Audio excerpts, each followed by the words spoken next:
This is the Women Emerging Expedition podcast, so you can follow the ups and downs and the roundabouts of the expedition and play your part in them.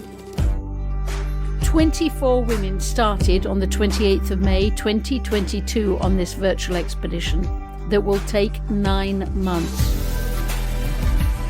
We are women from across the world determined to find an approach to leadership that resonates with women. We'll be successful so that women the world over will be able to say, if that's leadership, I'm in. Welcome, welcome, welcome. Julia Middleton, Expedition Leader. The expedition is now 8 months through. We've done 8 months since May. It seems extraordinary, and there's 4 months to go. At our recent session, I asked all the members to come and to bring an object with them, an object that they would then describe to us and the object sort of should reflect not what they've learnt so far on the expedition, but rather what they've unlearnt. What have they thought again about and unlearnt as a result of the last 8 months on the expedition?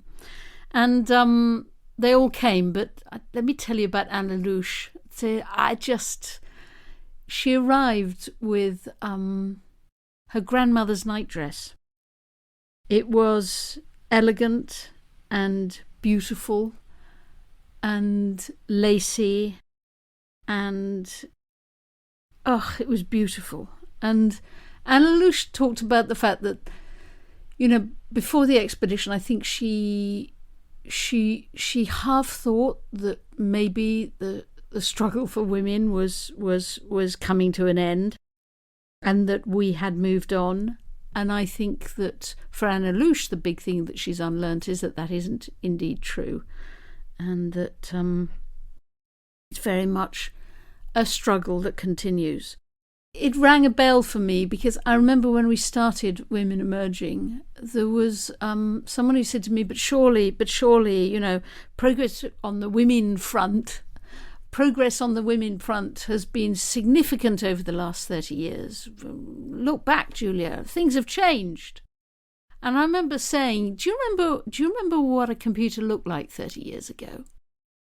And think about what it looked like 30 years ago compared to what it looks like now. Think of the speed of change over the last 30 years, and then compare that to the speed of change on the issues of women.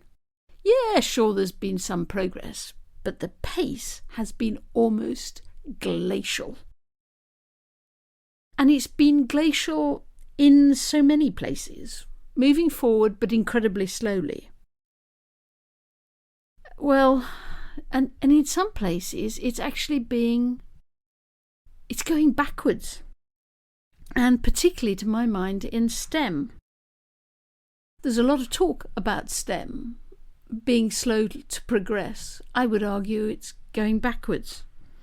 And I thought it would be interesting to talk to Catherine Ruggles about this, because she has been at the heart of it for many, many years. There's 2 reasons.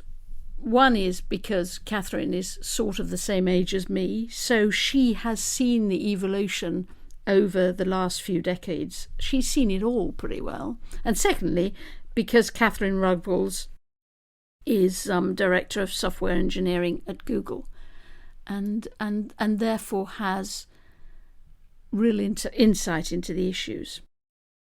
I asked Catherine about what were the prospects of getting STEM back on track, and perhaps more importantly about where the pressure would come from for it to get back on track, because it hasn't always been like this. And certainly when Catherine set out in the early days, things were, in her view, better. Catherine talked to me about privilege, about allies, and maybe most surprisingly about the problems that are caused by the illusion in the world of STEM that it's a meritocracy. But let's start with, where will the pressure for change come from, Catherine? The one thing that I have noticed most is that being able to not sort of be co-opted into whatever is the difficult situation is really mainly about privilege, and that it really is a matter of, to challenge something, you have to not need it in a certain sense. You have to not need it to validate you. So one of the difficulties is when you look at, say, women in STEM is a really good example. Women coming in who are ambitious, they have a stake in believing in the system. They need to buy into the myth if they're going to succeed in some ways.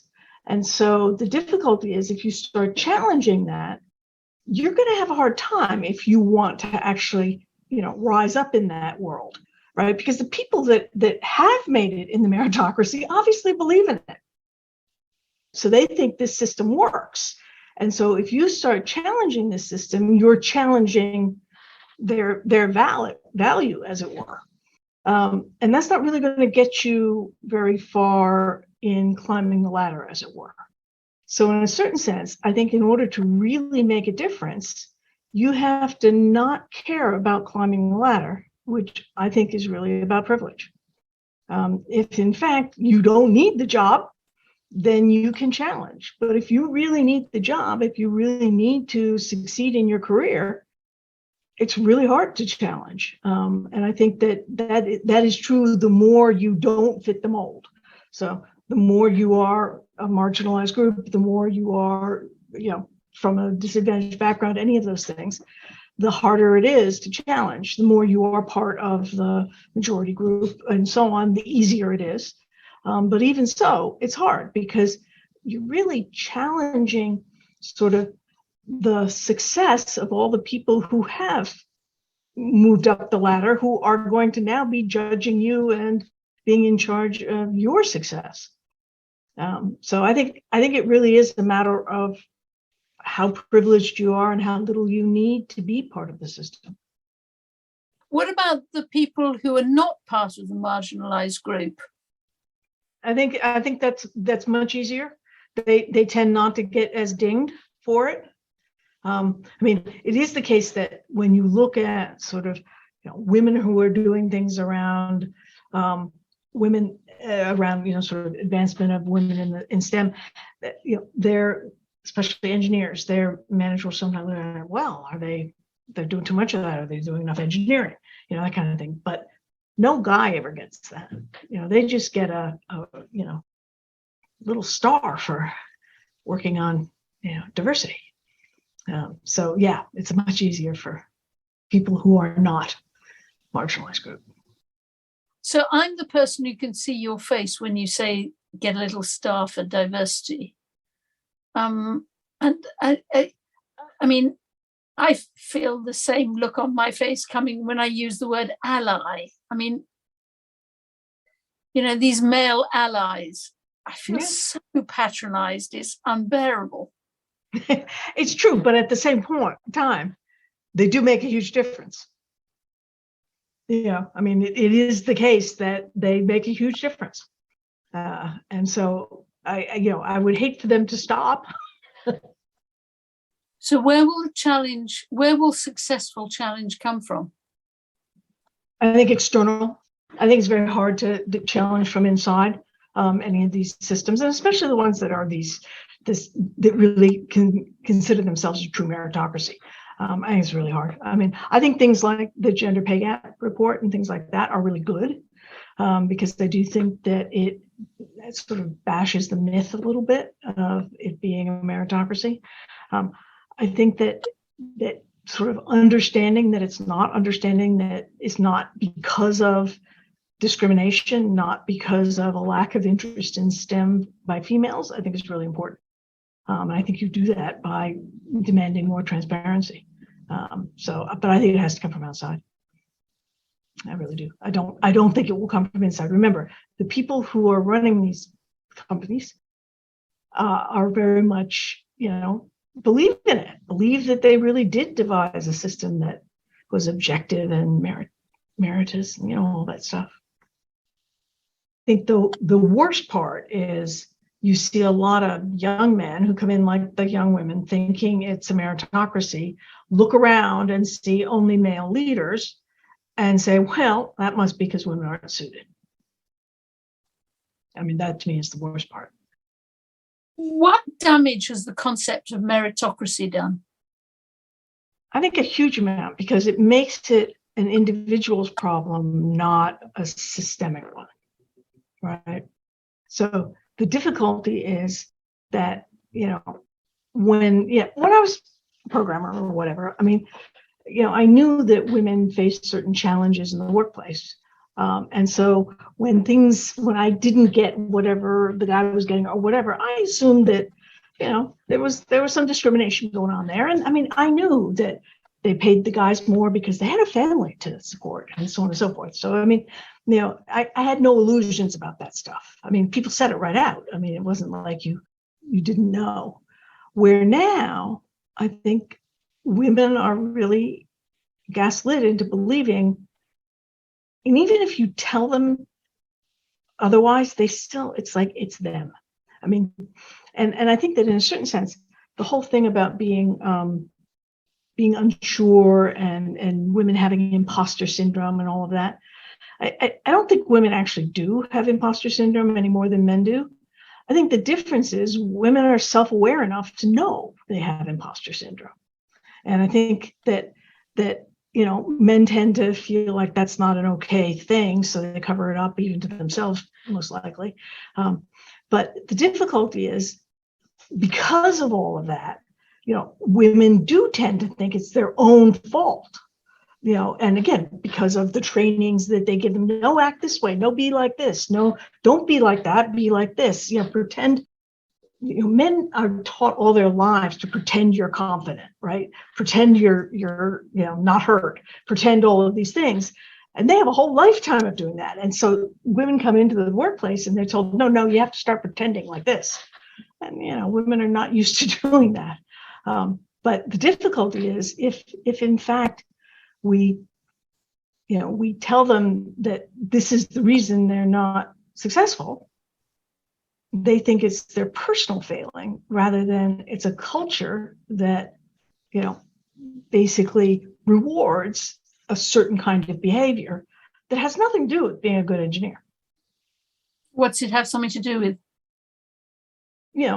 Society's view of what a leader looks like, what success looks like, all of this stuff. I mean, and it really is that kind of thing. It's like, women are used to showing their emotions. Women are used to being emotional. Women are used to being aware of their emotions. Men don't have that awareness.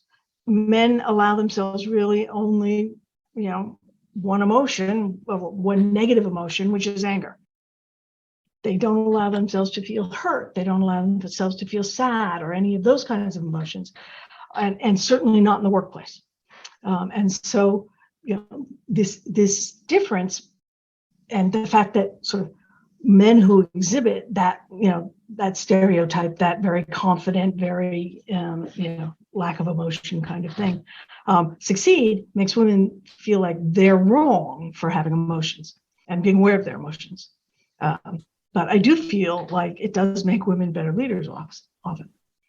Because I think that one of the problems with men not having as much self-awareness, especially when they're younger, is that they tend to misconstrue things. And so they will, get angry when they're hurt, and maybe anger isn't the best solution to that problem, whatever it might be. So I think that this is actually, something that, makes men not all that good at certain kinds of things, but is seen as a positive.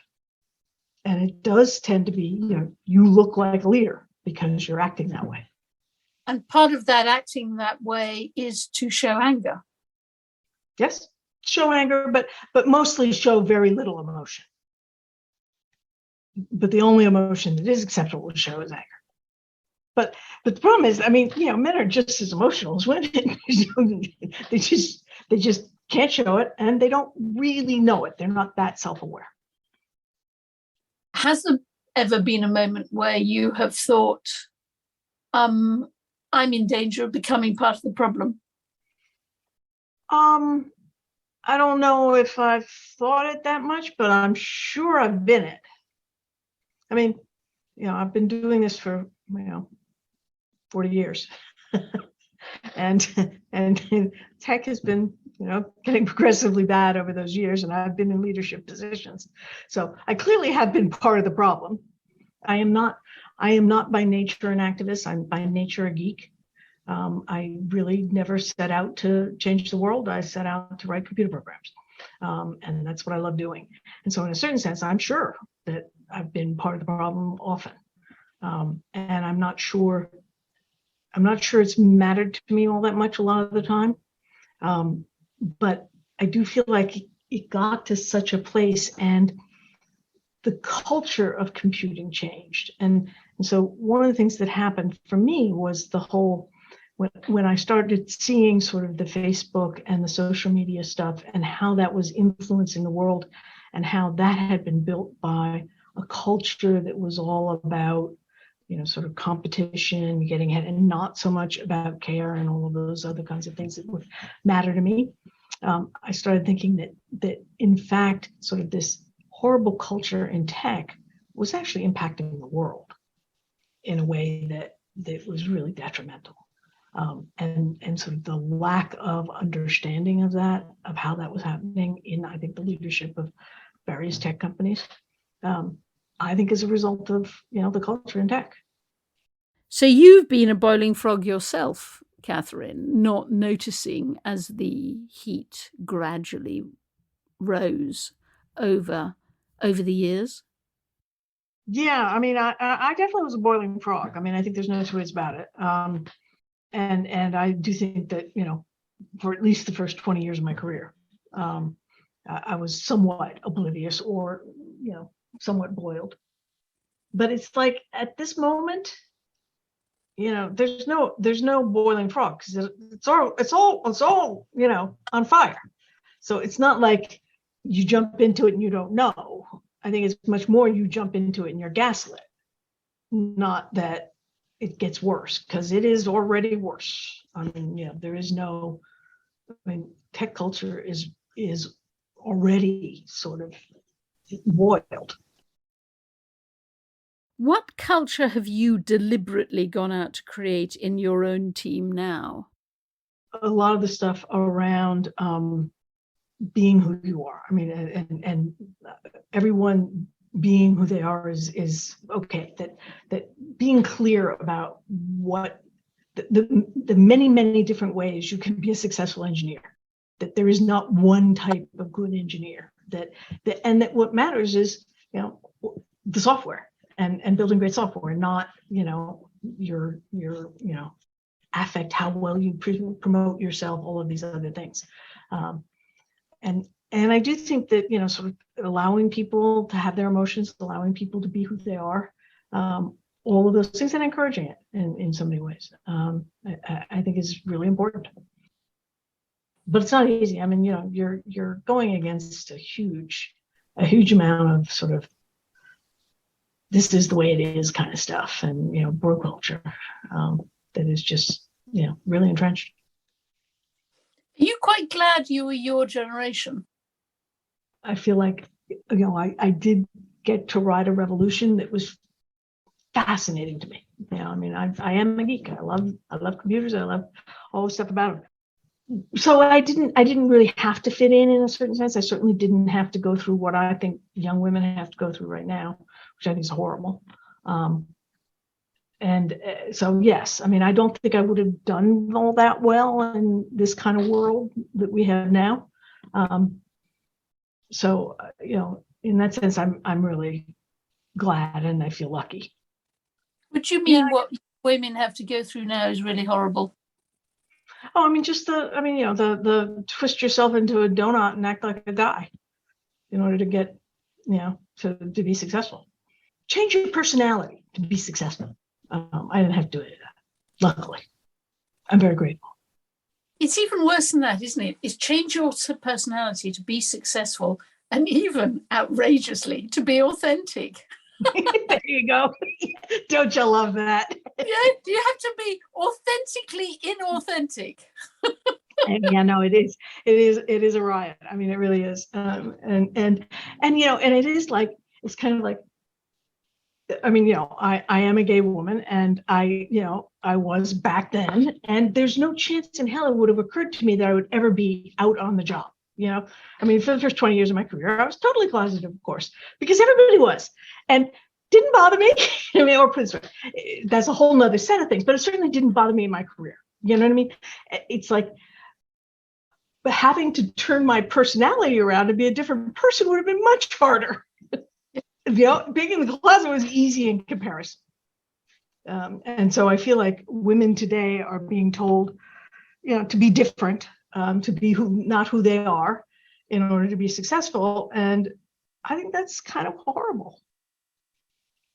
It is quite extraordinary how good men just don't see this. They just don't get it. I don't know the answer to that. I mean, I know a few men who I think get it, who are really good allies. But I will say, yes, very few. And it is true that, I think the trainings don't help, because, the trainings do, kind of obvious stuff and make people feel like this sort of performative obvious stuff is what the problem is, and it's not. If there was one thing you wanted to say to young women, it would be what? It would be that it's not them, that it is not a level playing field. It is not a meritocracy. If they don't succeed at something, it's not their individual fault. That we need to be really clear that this is the meritocracy the meritocracy that is supposedly tech is in fact very uneven. I mean, yeah. I mean, and this notion that somehow you have to get good at promoting yourself, you have to do these things. It's like, well, actually, you do have to do them if you want to succeed, but you shouldn't. And this comes back to don't believe your own bullshit. You're going to have to do the bullshit, but don't let yourself believe it yourself. Yeah, don't let yourself believe it yourself. And it's like, the more we succeed, the less it'll be necessary. Hopefully. I mean, that's subjective. But it is necessary right now. Thank you so much. So much, Catherine. The illusion of meritocracy and the dangers of this illusion are ringing in my head. The good news, I suppose, is that you ended on a hopeful note that maybe the future will be better, having, of course, painted a pretty grim picture of where we are now. To counterbalance that, I thought I would go and talk to Nosipho in South Africa, because she sort of picks up on this issue of hope. Her approach over the years has been a total determination to be herself at any cost. And she's got the scars to prove it. She also has success to report, because her determination has taken to the top of the ladder in mining, in ports, in railways, if not in STEM. But huge success, but huge determination. I do wonder if she has the benefit of being in Africa, where women seem to me to be rising at such an incredible pace. And maybe, perversely, the advantage is not being global, where the gaslighting of the illusion of meritocracy is so debilitating. Anyhow, let me let Nosipho tell you her story. Nosipho, just how tough is it being the only woman? Because I'm very much aware of the fact that I'm talking to a woman who is a woman of firsts, and in extraordinary sectors, mining, ports, railways. You've been first. So how tough is it? Julia, in the beginning, I must tell you, it is very tough because you walk into an environment of experienced people who have been working in these environments for years, who are not necessarily ready for a woman boss, if you think about it. So what I actually realized quickly was that for me to learn in this environment, I must wear my PPE, which is my overalls and my safety boots and my hard hat, and go to the ground to learn from the employees so that I can understand the language. It was in the port environment, to understand the language, to understand how it works, because in the boardroom, nobody is willing to teach you when they actually think that you shouldn't be their boss in the first place. The second thing that I quickly moved myself away from was this thing of wearing black suits and white shirts trying to fit in. And I started wearing my colorful dresses so that I bring my femininity into the job and know when to do what. A good example, I had an exco of 10 white males who have been collectively worked in the ports for more than 8 years, if you like. All of them were more than 25 years experience. So if I walked into a meeting with them with a client, in the morning when they're having coffee, they will exchange business cards. They'll completely ignore me as if I'm not in the room. They'll chat about sport and do all those other things that eliminate you. And when you do the technical presentation, by tea time, everybody is in a queue coming to take your card, because all of a sudden, they're now thinking, how can you be this technical? They didn't expect much from you. The third thing that I did well was to actually appoint more women. I was not fascinated by the idea of being the only woman. Being a first, you can't help, but I felt very strongly about not being the only woman in the boardroom. So we quickly diluted them, had a second woman coming in. Before you notice, we were 3, and men were never ready for us. I think that's at the crux and the heart of this thing, is that men were just never ready for us. And when we came, they didn't think that we would succeed at the levels that we did. So actually, you're playing the low expectations of you to surprise them and then get in there. Yeah. When they're not even noticing. And the toughest thing about being a pioneer is that you can't fail. That's a big burden. It's a burden. But you're not suggesting that we all become like men. No, I don't want to be ever like a man. I always say that's why I wear the floral dresses. I say to people, the men have been designed or built to have egos. Women have intuition. So we are driven by empathy. That's how God did this, right? So what we try, and when we try to be men in these jobs, we become so cruel instead, because it's not us. So for me, the biggest thing that I've fought for, even today, I don't want to try to be a man. Do you not think that sometimes that if you had conformed and done it the man's way, you would have achieved even more? I could have, I think, but unfortunately, I was not in that game, because it comes naturally to me that I'm a woman first, and then I'm a leader. And if that means that you don't climb the ladder as fast, so be it. So be it. I'll give you an example. When I actually, I think it was my 5th year in an executive role, and I was asked to actually go and head up operations.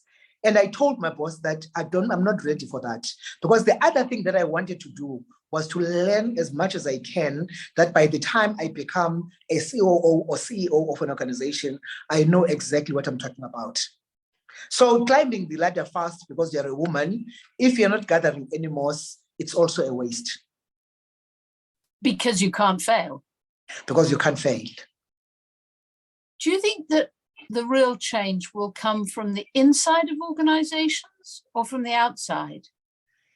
You have to be inside the system to shake it, but you must be bold. You must be willing to take risks. You must be willing to be fired, because those things have happened to me, all of them. So you have to shake the tree from inside. There is no other way of doing it, because influencing something that you can control does not give you any much value. But if you try to do it from the inside, will you never get to the top? Well, I got to the top. I did it from inside.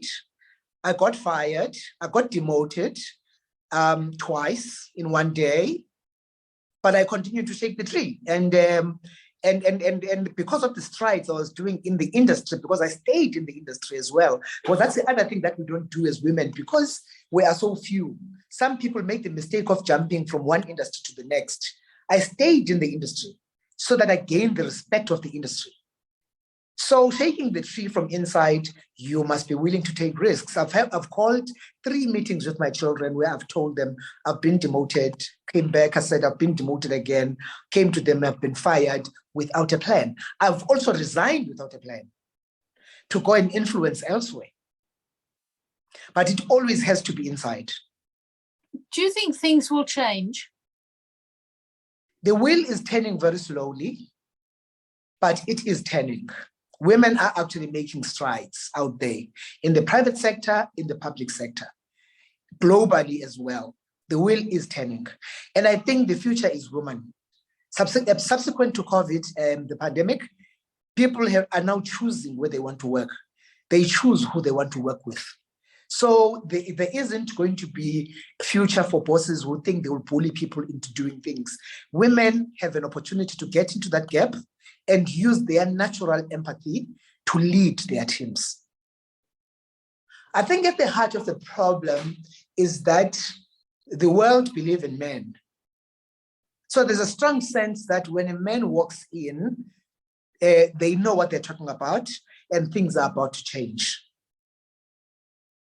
I once went to Germany to negotiate a deal with one of the major automotive sectors.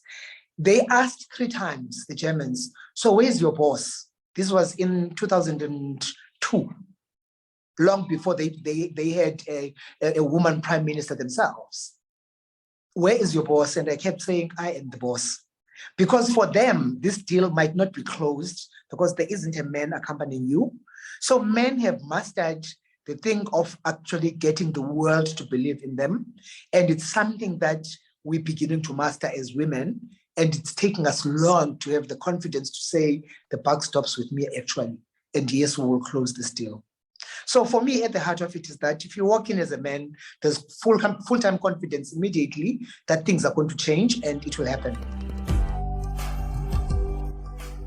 Thank you, Nosipho and Catherine. A great deal to think about as the wheel turns so very, very slowly, but I suppose it is turning. That is the positive piece. I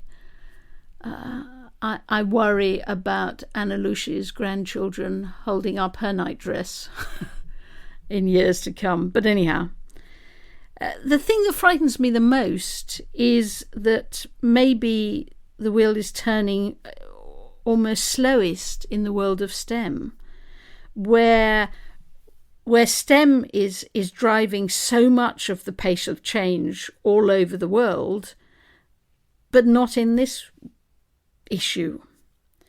And, people in STEM, they endlessly seem to talk about it being a pipeline problem.